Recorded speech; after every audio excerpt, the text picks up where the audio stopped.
ہم سال میں تھے تو انتہائی کٹھن سفر ہوتا ہے. یہ اندرون ملک سال بڑا مزے کا سال ہوتا ہے. تو کبھی ایک چیز کا مسئلہ، کبھی دوسری چیز کا مسئلہ، کبھی موسم سخت ہوتا ہے، کبھی حالات ایسے ہوتے ہیں. بہرحال بڑے آسان ہوتا ہے، مشکل نہیں ہے اندرون ملک سال. اب تو ماشاءاللہ بڑے اچھے اچھے لوگ سہولت میں زندگی گزارنے والے لوگ لگا رہے ہیں، ہم تو عام لوگ ہیں. تو ایک دفعہ آپ یقین جانیں کہ ہماری جماعت کے ساتھی بغیر مبالغے کے، بلا مبالغہ میں یہ جملہ کہنے والا ہوں، ہمارے ساتھی بیٹھے بھی ہوں گے اس مجمع میں، کہ کئی دنوں سے انہوں کی نیند پوری نہیں ہو رہی تھی.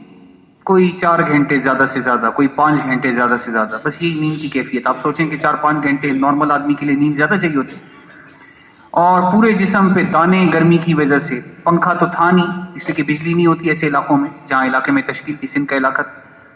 مختصر یہ کہ نیند کا بھی مجاہدہ، حالات کا بھی مجاہدہ، لوگوں کا بھی مجاہدہ، ساری مجاہدے. ایک ساتھی جماعت کا بہت دل برداشتہ، دل میں اپنے ساتھ نا، مجھے پھر پتہ چلا تو ایک ساتھی دل میں یہ، اے باری تعالیٰ اتنا سخت امتحان کہ اب تو برداشت سے باہر ہو رہی ہے بات. سخت حالات ہیں مستقل، 1 دن ہو 2 دن ہو 40 دن ہو، بندہ کہتے چلو ختم ہو جائیں گے، بس پورا مستقل 8.5-9 مہینے مستقل، پھر 1 مہینہ نہیں، 2 مہینہ نہیں، پھر 9 مہینے اسی ماحول میں. پھر آدمی تھوڑا سا مینٹلی سٹریس ہو جاتا ہے، ڈپریشن کا شکار بعض اوقات. تھوڑا اللہ سے مانگنا ہوتا ہے چونکہ امت کا مسئلہ ہے.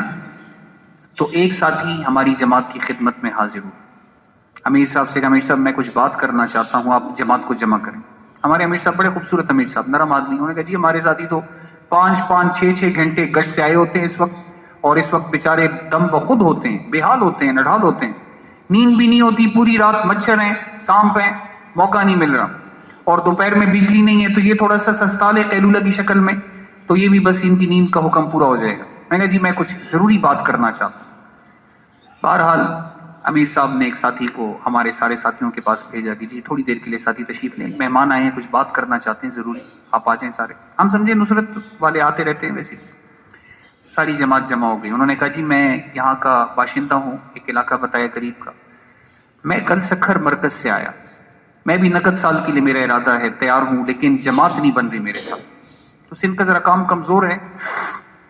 تو انہوں نے فرمایا کہ میں کل رات تک مرکز میں تھا، حضرات کے ساتھ مشورے، ٹیلی فون، گشتیں، لیکن کوئی جماعت کی صورت نقد نہیں ہے. میں بس اکیلا ہی تیار ہوں پورے ضلع سے، پورا سکھر مرکز سے.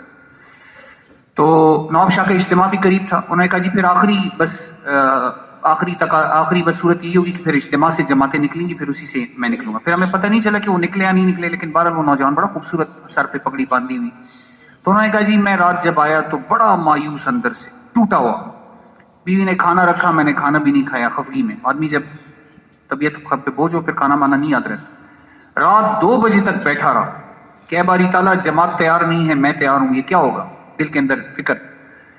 تو اسی اسنا میں میری آنکھیں لگ گئی.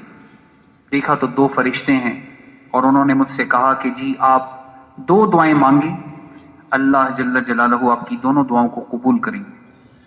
میں نے کہا جی ایک تو دعا یہ ہے کہ میں نقد سال کے لیے تیار ہوں اور میں قبول ہو جاؤں اللہ کے راستے میں.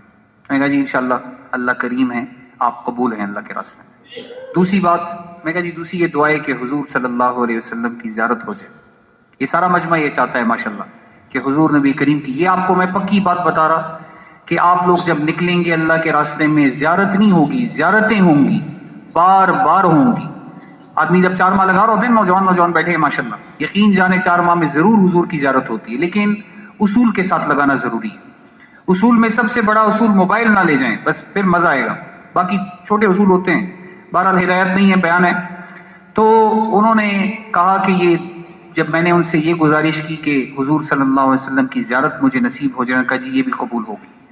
اس کے بعد ان فرشتوں نے مجھے اٹھانا شروع کیا. یہ جو نیلا نیلا آسمان ہمیں نظر آتا ہے، کہتے ہیں کہ اس کی طرف مجھے لے کے گئے، اور اس آسمان کے اندر جو ہی میں داخل ہوا تو میں نے دیکھا کہ محلات ہیں، بڑے بڑے جیسے پیلیسز ہوتے ہیں، اس میں باغات ہیں، نعمتیں ہیں، خوبصورت رنگ برنگی چیزیں ہیں، جیسے ہم سنتے ہیں جنت کے بارے میں، وہ مناظر ہیں.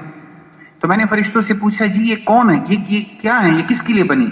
نے کہا جی یہ جو اوقات لگا رہے ہیں سال کی جماعتیں ہیں، ان کے لیے آراستہ ہو رہی ہیں، یہ محلات، یہ بلڈنگیں ان کے لیے بن رہی ہیں، تعمیر ہو رہی ہیں. جو بھی اللہ کے راستے کا مہمان ہے ان کے لیے نعمتیں اللہ پاک بنا رہے اور اس کو نکھار رہے، سوار رہے ماشاءاللہ.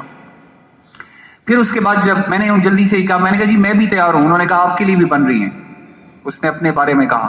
پھر جب نیچے آئے تو حضور صلی اللہ علیہ وسلم اس طرح تشریف فرما ہیں، صحابہ کرام آپ کے پاس ہیں. تو میں نے جلدی سے آگے بڑھ کے حضور سے مصافحہ کیا. میں نے کہا رسول اللہ آپ یہاں پہ کیسے؟ تو آپ نے ارشاد فرمایا جس کا مفہوم ہے بقول اس شخص کے کہ یہاں پہ جتنی سال کی جماعتیں آپ کے ہاں چل رہی میں ان کی نصرت کے لیے آیا ہوں. جا کے میرا سلام ان کو کہیں. آپ یقین جانیں ہمارے حوصلے بالکل اکھڑے ہوئے، نہ ٹھنڈا پانی پینے کے لیے، نہ سونے کے لیے عافیت والا ماحول، اور بس دل یہ تھا کہ بس اب برداشت سے بات باہر ہے حضور کے اس پیغام سے. پھر ساتھی ماشاءاللہ حشاش بشاش، نہیں بھائی انشاءاللہ سال تک آنا ہے انشاءاللہ. مشقت تو تھوڑے سے وقت کی ہے، تو اس کے لیے انشاءاللہ ہم نیت کریں، گھبرائیں نہیں، اللہ پہ توکل ہو، حوصلہ ہو. انشاءاللہ فرمائی جی 4 ماہ کے لیے کون تیار ہے؟ نقد 4 ماہ، نقد 4 ماہ. ماشاءاللہ یہ بھی تقاضے آپ کو سنائیں گے بھائی، ان کی طرف توجہ کے ساتھ. مجمع ٹوٹے نہیں، جانے کی کوشش نہ کریں، آخر میں فرشتہ